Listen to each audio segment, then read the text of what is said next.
Hello there, and welcome to part two of the Eastern Standard Tribe podcast.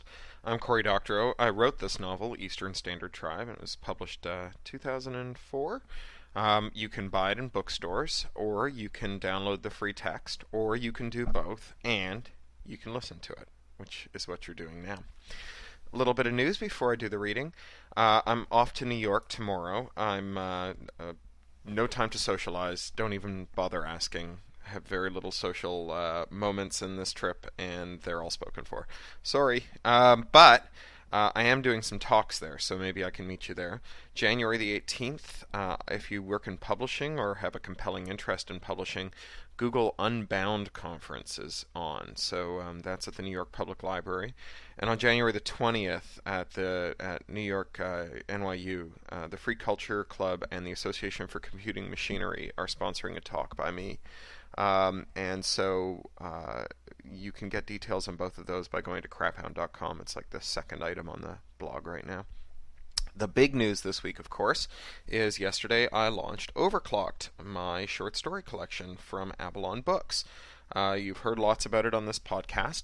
It's my latest book. All the stories in it have been played on this podcast, so you already know what's in there. Print Crime, When Sysadmins Ruled the Earth, Anda's Game, I, Robot, I, Rowboat, which just got picked up for one of the year's bests, and of course After the Siege, the first story I ever podcasted here.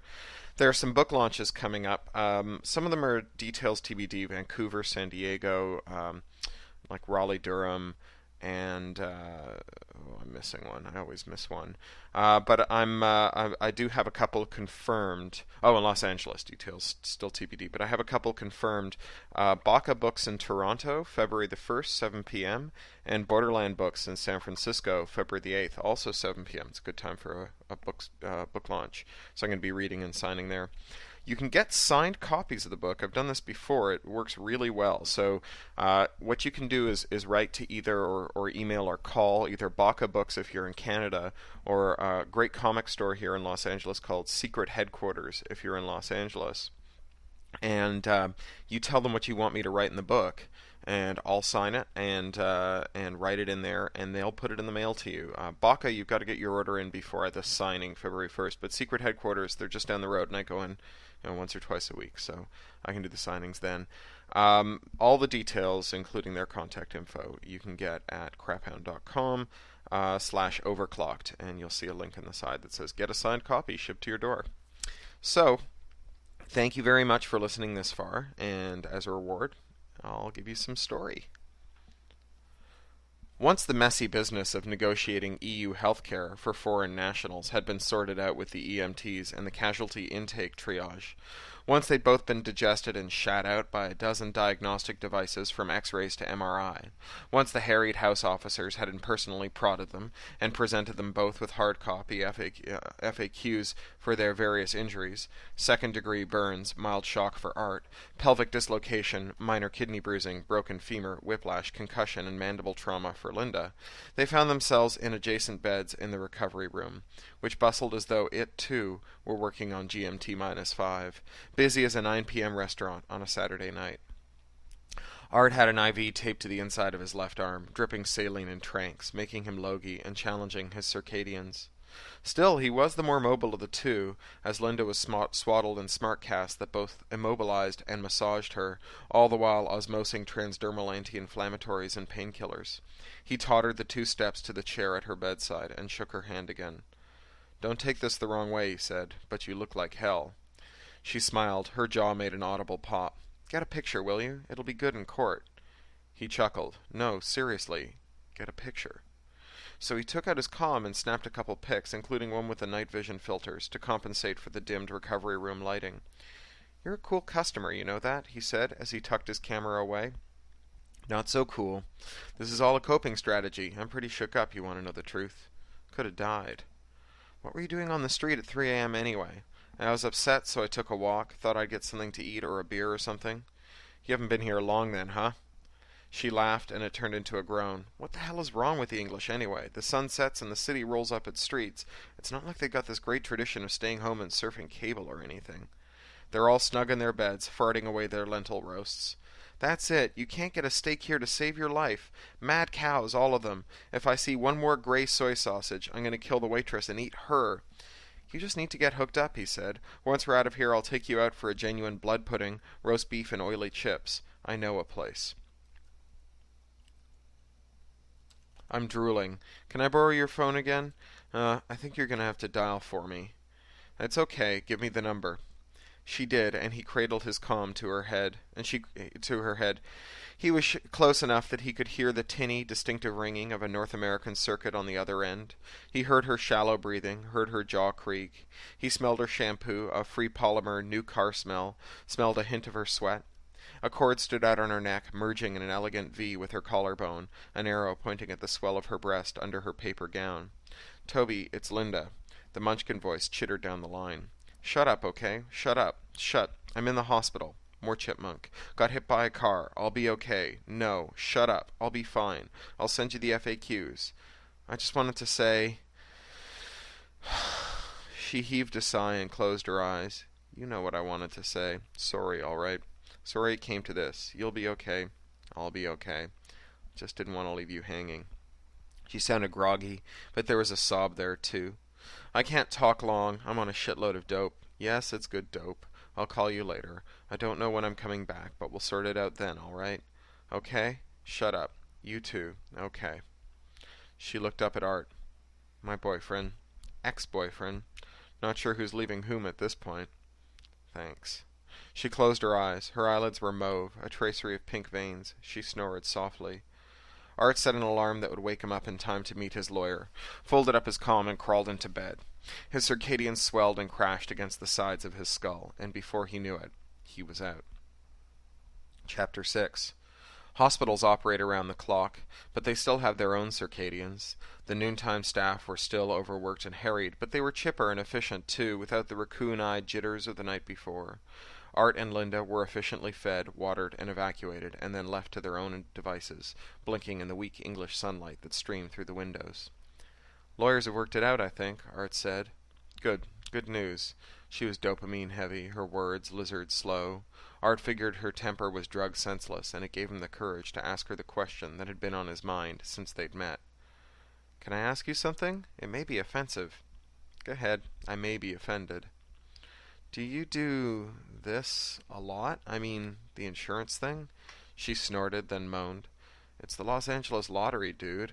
I haven't done it before, but I was starting to feel a little left out, to tell the truth. I thought screenplays were the LA lotto. Nah, a good lotto is one that you can win. She favored him with half a smile, and he saw that she had a lopsided left-hand dimple. You're from LA, then? Got it in one. Orange County. I'm a third-generation failed actor. Grandpa once had a line in a Hitchcock film. Mom was the ditzy neighbor on a 3-episode Fox sitcom in the 90s. I'm still waiting for my moment in the sun. You live here? For now. Since September. I'm from Toronto. Canada? Goddamn snowbacks. What are you doing in London? His calm rang, giving him a moment to gather his cover story. Art, it's Fede. Federico was another provocateur in GMT. He wasn't exactly Art's superior. The tribes didn't work that way. But he had seniority. Fede, can I call you back? Look, I heard about your accident, and I wouldn't have called, but it's urgent. Art groaned and rolled his eyes in Linda's direction to know that he, too, was exasperated by the call, then retreated to the other side of his bed and hunched over. What is it? We've been sniffed. I'm 4/5 positive. Art groaned again.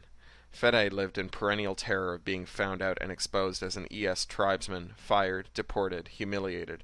He was always at least 3/5 positive, and the extra fifth was hardly an anomaly. What's up now? It's the VP of HR at Virgin Deutsche Telekom. He's called me in for a meeting this afternoon. Wants to go over the core hours recommendation. Fede was a McKinsey consultant offline, pushing inflammatory recommendation packages for Fortune 100 companies. He was working the lazy Euro angle, pushing for extra daycare, time off for sick relatives and spouses. The last policy binder he dumped on V/DT had contained enough obscure leave-granting clauses that an employee who was sufficiently lawyer-minded could conceivably claim 450 days of paid leave a year. Now he was pushing for the abolition of core hours, corporate Eurospeak for the time after lunch but before afternoon naps, when everyone showed up at the office, so that they could get some face time. Enough of this, and GMT would be the laughingstock of the world, so caught up in internecine struggles that the clear superiority of the stress-feeding EST ethos would sweep them away. That was the theory, anyway. Of course, there were rival tribalists in every single management consulting firm in the world working against us. Management consultants have always worked on the old boys network, after all. It's a very short step from interning for your frat buddy than interning for your tribesman. That's it? A meeting? Jesus, it's just a meeting. He probably wants you to reassure him before he presents to the CEO is all. No, I'm sure that's not it. He's got us sniffed, both of us. He's been going through the product design stuff, too, which is totally out of his bailiwick.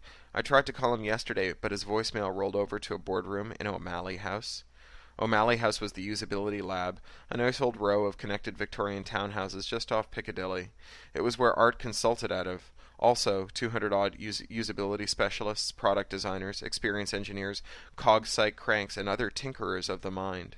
They were the hair-face hackers of Art's generation, unmanageable creative darlings. No surprise that the VP of HR would have cause to spend a little face time with someone there. Try telling Fede that, though. All right, Fede, what do you want me to do? Just be careful. Sanitize your storage. I'm pushing a new personal key to you now, too. Here, I'll read you the fingerprint. The key would be an unimaginably long string of crypto gibberish, and just to make sure it wasn't intercepted and changed en route, Fede wanted to read him a slightly less long mathematical fingerprint hashed out of it. Once it arrived, Art was supposed to generate a fingerprint from Fede's new key and compare it to the one that Fede wanted him to jot down. Art closed his eyes and reclined. All right, I've got a pen, he said, though he had no such thing. Fede read him the long string of digits and characters, and he repeated them back, pretending to be noting them down. Paranoid bastard. Okay, I got it. I'll get you a new key later today, all right? Do it quick, man. Whatever, Fede. Back off, okay? Sorry. Oh, and feel better, all right? Bye, Fede. What was that? Linda had her neck craned around to watch him. He slipped into his cover story with a conscious effort. I'm a user experience consultant. My coworkers are all paranoid about a deadline. She rolled her eyes. Not another one. God. Look, we go out for dinner. Don't say a word about the curb design or the waiter or the menu or the presentation, okay? Okay? I'm serious. Art solemnly crossed his heart. Who else do you know in the biz? My ex. He wouldn't or couldn't shut up about how much everything sucked. He was right, but so what? I wanted to enjoy it, suckitude and all. Okay, I promise. We're going out for dinner, then.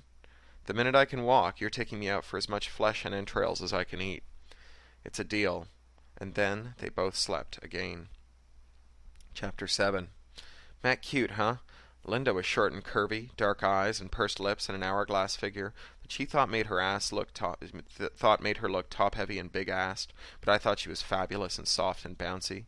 She tasted like pepper, and her hair smelled of the abstruse polymers that kept it hanging in a brusque bob that brushed her firm, long jawline. I'm getting a sunburn, and the pebbles of the roof are digging into my ass. I don't know if I'm going to push the pencil or not, but if I do, it's going to be somewhere more comfortable than this roof. Except that the roof door, which I had wedged open before I snuck away from my attendants and slunk up to the fire code-mandated stairwell, is locked. The small cairn of pebbles that I created in front of it has been strewn apart. It is locked tight, and me without my calm. Ah, me. I take an inventory of my person. A pencil, a hospital gown, a pair of boxer shorts, and a head full of bad cess. I'm 450 feet above the summery, muggy, verdant Massachusetts countryside. It is very hot, and I am turning the color of the Barbie aisle at FAO Schwartz, a kind of labial pink that is both painful and perversely cheerful. I spent my life going in the back door and coming out the side door. That's the way it is now. When it only takes 2 years for your job to morph into something that would have been unimaginable 24 months before, it's not really practical to go in through the front door, not really practical to get the degree, the certification, the appropriate experience. I mean, even if you went back to university, the major you'd need by the time you graduated would be in a subject that hadn't been invented when you enrolled. So I'm good at going in back doors and coming out side doors. That's what the tribe does for me, provides me with entries into places where I technically don't belong. And thank God for them anyway. Without the tribes, no one would be qualified to do anything worth doing. Going out the side doors backfired on me today, though. Oh, shit. I peer over the building's edge down to the parking lot. The cars are thinly spread, the weather too fine for anyone out there in the real world to be visiting with their crazy relatives. Half a dozen beaters are parked down there, methane breathers that the EST-alists call fartmobiles. I've been driving something much the same on that faithful leaped forward day in London. I left something out of my inventory. Pebbles. The roof is littered, covered with a layer of gray, round river stones, about the size of wasabi chickpeas. No one down there is going to notice me all the way up here. Not without that I give them a sign. A cracked windshield or two ought to do it. I gather a small pile of rocks by the roof's edge and carefully take aim. I have to be cautious. Careful. A pebble dropped from this height. I remember the stories about a penny dropped from the top of the CN Tower that sunk 6 inches into the concrete below. I select a small piece of gravel and carefully aim for the windshield of a little blue Sony Vedic, and it's bombs away. I can only follow the stone's progress for a full second before my eyes can no longer disambiguate it from the surrounding countryside. What little I do see of its trajectory is disheartening, though. The wind whips it away on an almost horizontal parabola, off towards Boston. Forgetting all about Newton, I try lobbing and then hurling the gravity downward, but it gets taken away, off to Never Never Land, and the windscreens remain whole. I go off to prospect for bigger rocks. You know the sort of horror movie where the suspense builds and builds and builds, partially collapsed at regular intervals by someone jumping out and yelling, "Boo!" whereupon the heroes have to flee deeper into danger and the tension rises and rises. You know sometimes the director doesn't know when to quit and the bogeymen keep jumping out and yelling, "Boo!" and the wobbly bridge keeps on collapsing and the small arms fire keeps blowing out more windows in the office tower. It's not like the tension goes away. It just gets boring. Boring tension. You know the climax is coming soon, that any minute now our hero will face down the archvillain and either kick his ass or have his ass kicked, the whole world riding on the outcome. You know that it will be satisfying, with much explosions and partial nudity. You know that afterward our hero will get to retire to the space bar and chill out and collect kisses from the love interest, and we'll all have a moment to get our adrenals back under control before the hand pops out of the grave, and we'll all give a nervous jump and start eagerly anticipating the sequel. You just wish it would happen already. You just wish that the little climaxes could be taken as read, that the director would trust the audience to know that our hero really does wade through an entire ocean of shit en route to that final showdown. I'm bored with being excited. I've been betrayed, shot at, institutionalized, and stranded on the roof of a nut house, and I just want the fucking climax to come by and happen to me so that I can know, smart or happy. I found the half-brick that was being used to hold down the tar paper around an exhaust chimney. I should have used that to hold the door open, but it's way the hell the other side of the roof, and I've been really pleased with my little pebbly doorstop. Besides, I'm starting to suspect that the door jamb didn't fail, that it was sabotaged by some malevolently playful goon from the sanatorium, an object lesson or something. I heft the brick. I release the brick. It falls and falls and falls and hits the little blue fartmobile square on the trunk, punching a hole through the cheap aluminum lid. And the fartmobile explodes. First there is a geyser of blue flame as the tank's puncture wound jets a stream of ignited acetylene skyward, and then it blows back into the tank and boom! The fartmobile is in 1 billion shards, rising like a parachute in an updraft. I can feel the heat on my bare, sun-tender skin even from this distance. Explosions. Partial nudity. Somehow, though, I know that this isn't the climax. Chapter 8. Linda didn't like to argue. Fight, yes. Argue, no. That was going to be a problem, Art knew. But when you're falling in love, you're able to rationalize all kinds of things. The yobs who cornered them on the way out of the bloody supper of contraband, antisocial animal flesh were young, large, and bristling with testosterone. They wore kill sport armor with strategic transparent panels that revealed their steroid-curdled muscles, visible through the likewise transparent insets they'd had grafted in place of the skin that covered their abs and quads. There were 3 of them, grinning and flexing, and they boxed Art and Linda in the tiny shuttered entrance of a Boots chemist. "Evening, sir. Evening, miss," one said. "Hey," Art muttered and looked over the yob's shoulder, trying to spot a C-cam or a cop. Neither was in sight. "Wonder if we could beg a favor of you," another said. "Sure," Art said. "You're American, aren't you?" the third said. "Canadian, actually." "Marvelous. Bloody marvelous. I hear that Canada's a lovely place. How are you enjoying England?" I live here, actually. I like it a lot. Glad to hear that, sir. And you, miss? Linda was wide-eyed, halfway behind Art. It's fine. Good to hear, the first one said, grinning even more broadly. Now, as to that favor, my friends and I, we've got a problem. We've grown bored of our wallets. They are dull and uninteresting. And empty, the third one interjected with a little stone giggle. Oh, yes, and empty. We thought, well, perhaps you visitors from abroad would find them suitable souvenirs of England. We thought perhaps you'd like to trade, like. Art smiled in spite of himself. He hadn't been mugged in England, but he'd heard of this, ever since a pair of Manchester toughs had been acquitted based on the claim that their robbery and menacing of a Pakistani couple had been a simple cross-cultural misunderstanding. Crafty British yobs had been taking off increasingly baroque scores from tourists. Art felt the familiar buzz that meant that he was about to get into an argument, and before he knew it, he was talking. You really think that'd hold up in court? I think that even the dimmest judge would be able to tell that the idea of a Canadian being mistaken about trading 2 wallets full of cash for 3 empty ones was in no way an error in cross-cultural communication. Really, dear, really now, if you're going to mug us... Mug you, sir? Dear, oh dear, who's mugging you? The first one said. Well, in that case, you won't mind if we say no, right?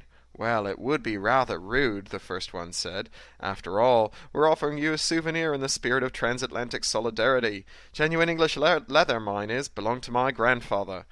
Let me see it, Art said. Beg pardon? I want to see it. If we're going to trade, I should be able to examine the goods first, right? All right, sir, all right, here you are. The wallet was tattered in leather, and it was indeed made in England, as the frayed tag sewn into the billfold attested. Art turned it over in his hands, then, still smiling, emptied the card slot and started paging through the ID. Lester.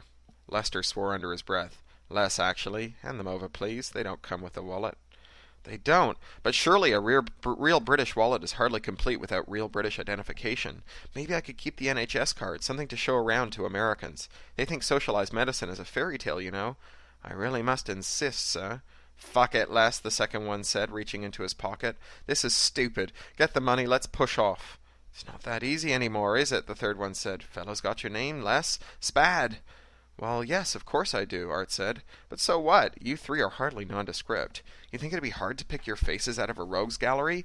Oh, and wait a minute. Isn't this a trade? What happened to the spirit of transatlantic solidarity? Right, Les said. Don't matter if you got my name, 'cause we're all friends, right, sir? Right, Art said. He put the tattered wallet in his already bulging jacket pocket, making a great show of tamping it down so it wouldn't come loose.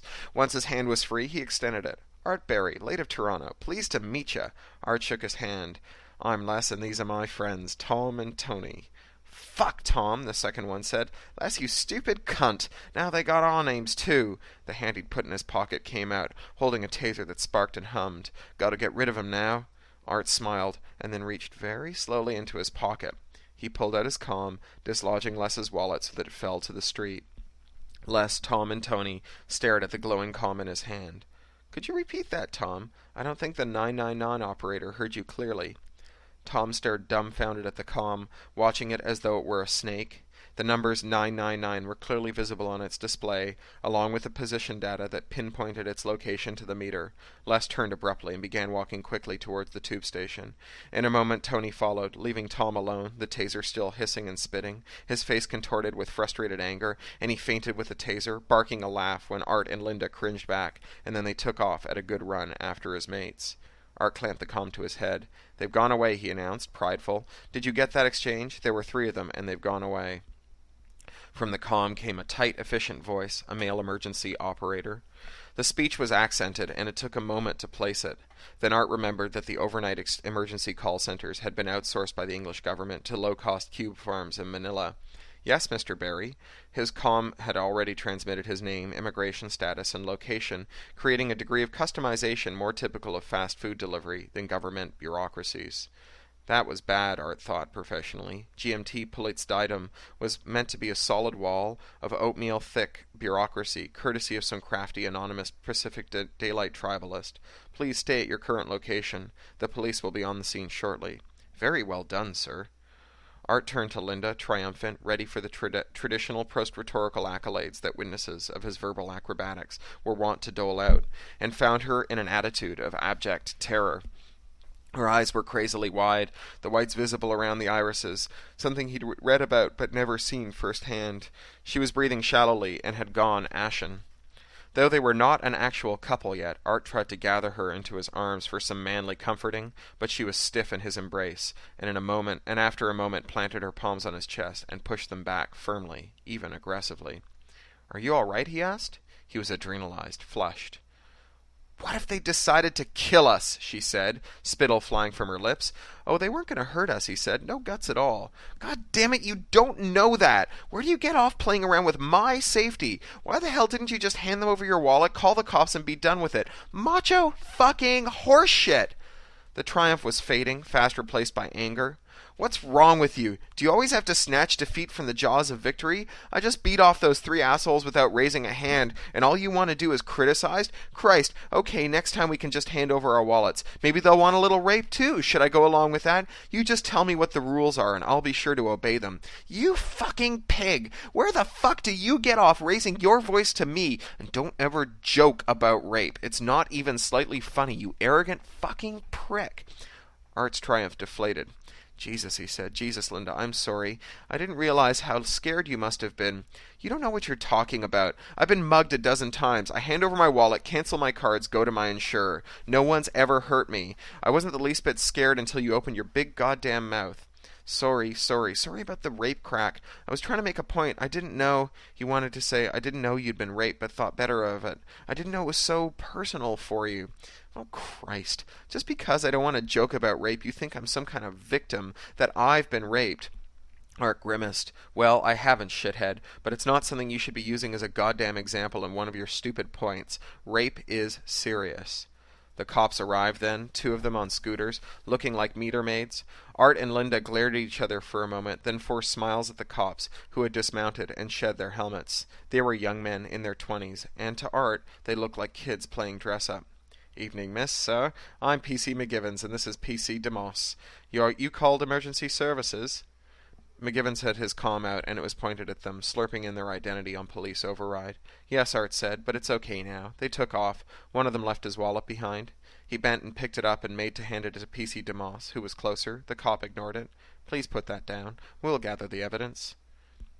Art lowered it to the ground, felt himself blushing. His hands were shaking now, whether from embarrassment, triumph, or hurt, he couldn't say. He held up his now empty palms in a gesture of surrender.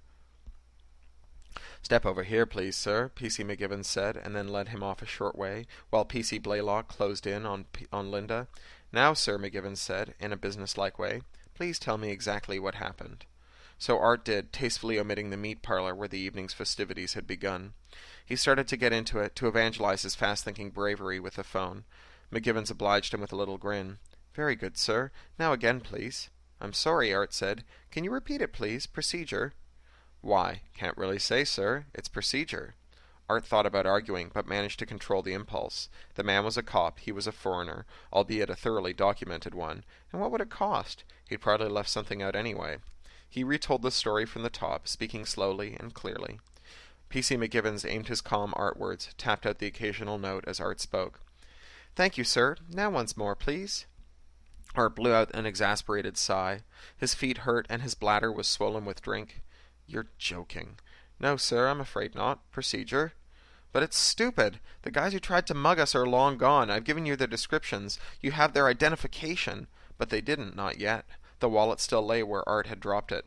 P.C. McGivens shook his head slowly, as though marveling at the previously unsuspected inanity of his daily round.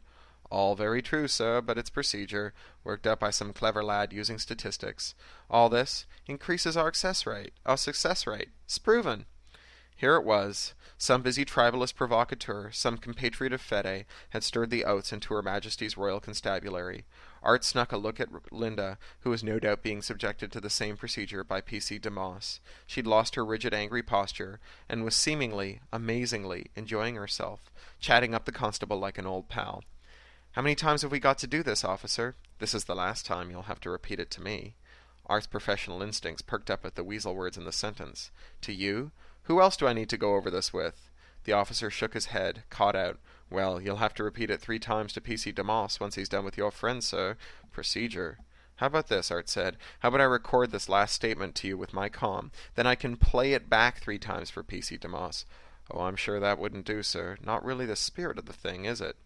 And what is the spirit of the thing? Humiliation? Boredom? An exercise in raw powder? PC McGibbons lost his faint smile. Really couldn't say, sir. Now again, if you please. What if I don't please? I haven't been assaulted. I haven't been robbed. It's none of my business. What if I walk away right now? Not really allowed, sir. It's expected that everyone in England, Her Majesty's subjects and her guests, will assist the police with their inquiries. Required, actually.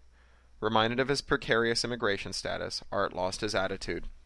Once more for you, 3 times more for your partner, and we're done, sir. And we're done, right? I want to get home. We'll see, sir. Art recited the facts a 3rd time, and then they waited while Linda finished her 3rd recounting.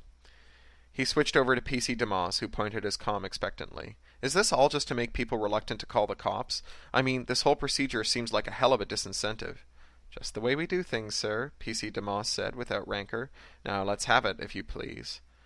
From just a few yards away, Linda laughed at something PC McGibbon said, which escalated Art's frustration. He spat out the description 3 times fast. Now, I need to find a toilet. Are we done yet?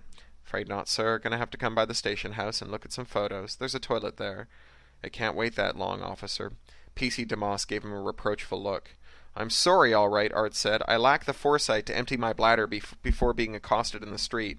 That said, can we arrive at some kind of solution? In his head, Art was already writing an angry letter to the Times, dripping with sarcasm. Just a moment, sir, PC DeMoss said. He conferred briefly with his partner, leaving Art to stare ruefully at their backs and avoid Linda's gaze. When he finally met it, she gave him a sunny smile. It seemed that she, at least, wasn't angry anymore. Come this way, please, sir, PC DeMoss said, striking off for the high street. There's a pub round the corner where you can use the facilities.